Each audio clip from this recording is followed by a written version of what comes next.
গোলাম আজম ছিল একদিকে, তারা তো নারী দর্শনকে তারা জায়েজ বলছে রীতিমতো। বর্তমান অবস্থায় দুঃখজনক আবার হাসিও পায়, যারা দেশ চায় নাই তারাই এখন দেশ শাসন করতে চায়। একজন বীর মুক্তিযোদ্ধা যিনি একসময় বিএনপি করতেন, সংসদ সদস্য ছিলেন মেজর জেনারেল অবসরপ্রাপ্ত আখতারুজ্জামান। হ্যাঁ, ইয়েস। তিনি হঠাৎ করে যাদের কথা আপনারা বলেন স্বাধীনতা বিরোধী জামায়াত ইসলামী, সেই দলে যুক্ত হলেন মেজর আখতারুজ্জামান।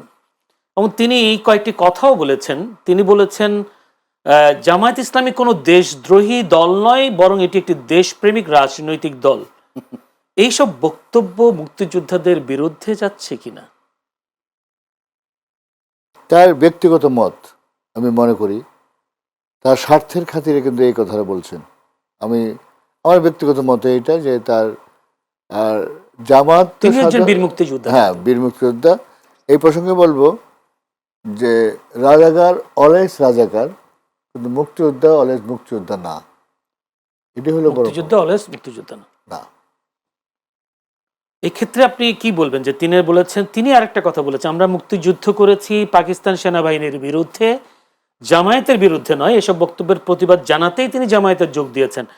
তিনি কি আসলে মুক্তিযোদ্ধা এদের বিরুদ্ধে কথা বলা শুরু করেছেন? উনি কথাটা এটাকে ধূম্রজালের মধ্যে রেখেছেন কথাটা, কারণ Jamaat, Al Badr, Al Shams, everything was auxiliary force, এবং সিলিন্ডারের মধ্যে লেখা আছে Pakistan army with auxiliary force, Jamaat, Al Badr, Al Shams, Al Badr, এগুলো কিন্তু উল্লেখ আছে যথেষ্ট।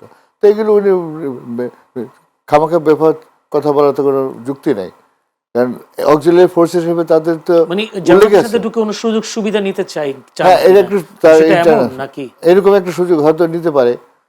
এখন টোটালি যেটা নাকি ওই বর্তমান অবস্থায় দুঃখজনক আবার হাসিও পায়, যারা দেশ চায় নাই তারাই এখন দেশ শাসন করতে চায়, যেটা আজকে মহাসচিব মির্জা ফখরুল ইসলাম আলমগীর বলেছেন বিষয়টা। তিনি বলেছেন ৭১ যারা বাংলাদেশ চায়নি তারা এখন মাথা চাড়া দিতে চাইছে এবং তারা দেশ গড়ার কথা বলছে। আপনি কি বলবেন এটা? আসলে তিনি নিশ্চয়ই কি জামায়াতের কথা নিশ্চয়ই না, উল্লেখ তো স্বাধীনতা বিরোধী বলতে তো অক্সিলারি ফোর্স একজন তো কামরুজ্জামান সাহেব ছিল একদিকে, তারপর আপনার নিজামী ছিল একদিকে, গোলাম আজম ছিল একদিকে। তারা তো এই আপনার নারী দর্শনকে তারা জায়েজ বলছে রীতিমতো। এখন তারা যে এবং মেধাশূন্য করার জন্য 14ই ডিসেম্বর তারা ঢাকা বিশ্ববিদ্যালয়ের সব বিভিন্ন জায়গায় যারা যে হত্যা করলো, তারা তো জেনারেল রাও ফরমানের নির্দেশে তার ডায়েরিতে উল্লেখ রয়েছে কাদের কাছে মারা হবে। এপ্রিল মাসে শুরুভূত করা হয়েছে। সেটা তো আপনার এই ভুট্টোর কাছে বঙ্গবন্ধু বলছিলেন যে এটার আপনাকে বিচার করতে হবে, রাও ফরমানের যে এই কাজগুলো করছে আমাদের বুদ্ধিজীবীদের যেভাবে হত্যা করা হয়েছে, এবং কারা করছে, আর্মি তো পারে নাই। এই যে আল বদর, আল শামস, এদের নেতৃত্বে কিন্তু তাদের ধরে নিয়ে মারা হয়েছে। আপনি 14 ডিসেম্বরের কথা? হ্যাঁ, 14 ডিসেম্বর। মানে যাযাকাররাই জড়িত ছিল। কিন্তু সেই ক্ষেত্রে আপনি ওটা কার দোষ দিবেন? জহির রায়হান 1972 সালের 30 জানুয়ারি গুম হয়েছেন। উনি মিরপুরে, হয়তো আমরাও গেছিলাম তাকে উদ্ধার করার জন্য। আমি 30 জানুয়ারি মনে হয়। কার হুকুমে, কার ফোন পেয়ে গিয়েছিলেন? আমরা মুক্তিযোদ্ধারা, ঢাকার সব মুক্তিযোদ্ধা ওখানে বাংলা মিরপুরে বাংলা কলেজ ওই পর্যন্ত আমরা গিয়েছিলাম। এরপরে অনেক পাকিস্তান আর্মি ওখানে লুকিয়ে ছিল এবং তারা গোপনে অস্ত্রও ছিল তাদের কাছে। আমাদের কাছে যে 16 ডিসেম্বর স্বাধীন হওয়ার পরেও 10 দিন মিরপুরে ছিল তারা।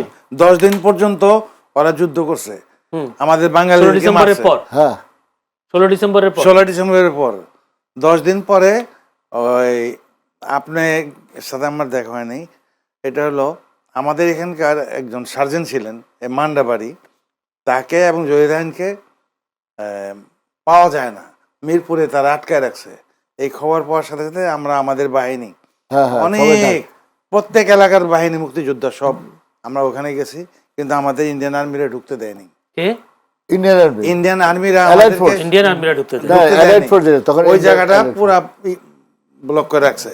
তা আমরা তখন বন্ধু তার আগের দিন আসছে, আমরা বঙ্গবন্ধুর কাছে গেলাম, এই ঘটনা এখনো মানুষ মারতেছে। তো উনি কানলেন, তার চোখের পানি আমার এখান দিয়ে পড়ছে। তো এখনো বাংলা মায়ের রক্ত ঝরে বললেন। তো আমাদেরকে ভিতরে নিয়ে গেলেন, নিয়ে বলে কোনো প্রেস হবে না। তো উনি হুকুম দিলেন ব্রাশ দ্য এরিয়া, ওই মিরপুর উড়ায় দাও। তখন ওখানকার কমান্ডার ছিলেন আজিজ, পরবর্তীতে বিডিআর এর চিফ ছিলেন, সিলেট বাড়ি। আমাদের সাথে ভালো সম্পর্ক ছিল। তো এখন ওই উনি সমানে ওই ওদের সাথে পাকিস্তানি যারা মিরপুরে আছে ওদের সাথে গোলাগুলি করতেছে। তখন জেনারেল ওসমানী ওনারে ধমক দিয়া ওই থামাই দিলেন। তোমাকে কে অর্ডার দিয়েছে মারার জন্য? কে ধমক দিলেন? ওসমানী সাহেব। ওখানে তো তুমি যে মারতেছো, ওখানে নারী আছে, শিশু আছে, বুড়া আছে, রুগী আছে, তুমি তো সমানে মারতেছো। এটা কি যুদ্ধের নিয়ম? কে অর্ডার দিছে? তখন বঙ্গবন্ধু অর্ডার দিছে। বঙ্গবন্ধু আর্মি পারসন, উনি ইংরেজি বলতেন বেশি, হি সিভিলিয়ান, আর্মি রুল উনি জানে না, তুমি ওনার কথা শুনবো কেন, থামাও। তখন এই যুদ্ধ থামায় দেয় আমাদেরকে। এটা কত তারিখের কথা বলছেন? এটা জানুয়ারিতে, বঙ্গবন্ধু আসার 10 দিন 12 দিন পরের কথা। তো এখন ওই শেষে 30শে জানুয়ারি, আমার ডেট মনে নেই। 30 জানুয়ারিতে গুম হলেন? জি, আমার ডেট মনে নাই। তো যাও, ওখানে অনেক পাকিস্তানিরা ছিল, ওদের কাছে অনেক অস্ত্র ছিল, হেভি হেভি অস্ত্র ছিল, যা দিয়া নাকি অনেক মানুষ বাঙালি মারছে, অনেক বাঙালিদেরকে তারা হত্যা করছে।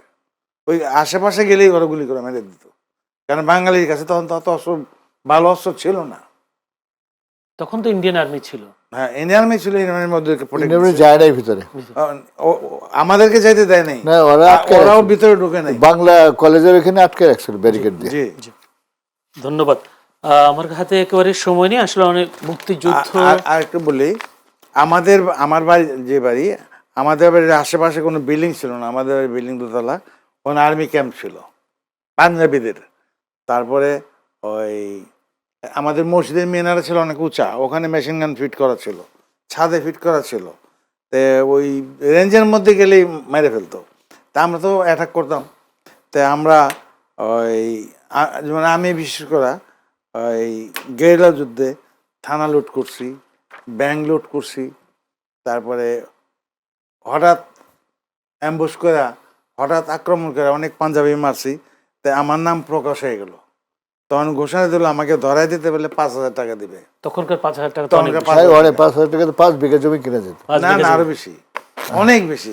ধন্যবাদ। আসলে 90 টাকা বড়ি স্বর্ণ। আমি একটা কথা বলবো তো, জি 30 সেকেন্ড আমার কাছে সময় কম। আচ্ছা, কার মুক্তিযুদ্ধ 25শে মার্চের পর 26, 27, 28 তারিখে আমি এই সদরঘাট থেকে লঞ্চে বিক্রমপুর চলে যাই।